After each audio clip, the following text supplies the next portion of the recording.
This is Diane Heisick. I'll be showing how to use key performance indicators on page 255 in chapter 10. To start off, I've already had a pivot table I created in the previous Jing. It shows date with year from current, or sales from current year, sales from the previous year, and the percent change between the two. So to use the key performance indicators, I'm going to go to the Power Pivot tab. Under Calculations, there's KPIs. So I'm going to add a new KPI. And I want the base field to be percent change. I want to use the absolute value of 0.05. Since 5% of sales increase sounds pretty reasonable, so we're going to use 5%. I'm going to go ahead and select what will be eventually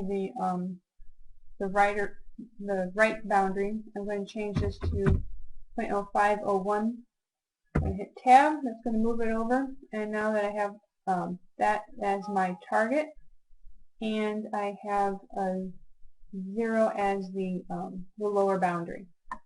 So I'm not going to select any icon because all the icons get pulled in exactly how you see at the moment with solid dots. So I'm not even going to bother changing icons. If I wanted to, I could change the color scheme. So the lower boundary would be green and the upper boundary would be red if a higher number represented a worse value than the lower number.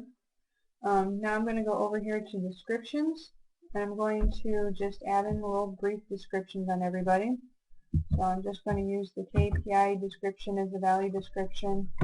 Status, I'm going to stay as status, and target, I'm going to stay as target. So I'm going to head, minimize that up again. Everything looks otherwise okay. I'm going to click OK. And move this pivot table, or the slicer. So now you can see that it's added another row to the pivot table. And I'm going to open up the SIS.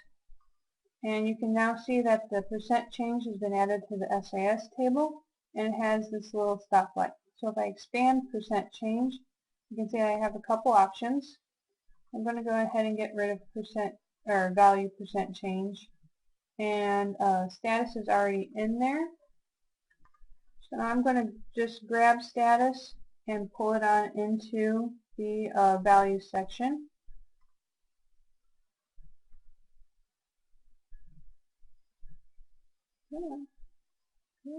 There we go. Alright, so that's been added in there. I'm going to go ahead and get rid of this other field here. We don't need that. So now you can see that anything that was above that 5% is marked in green. So that's that means those sales, the percent change is doing above expectations. Everyone in yellow is between 0 and 5%.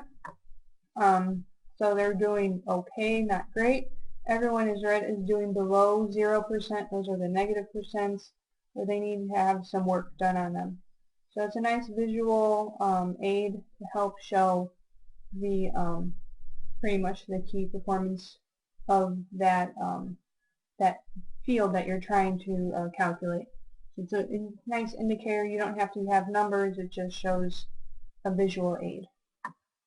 In order to create this Jing, these are my resources for my textbook and also for the sample files used to create everything.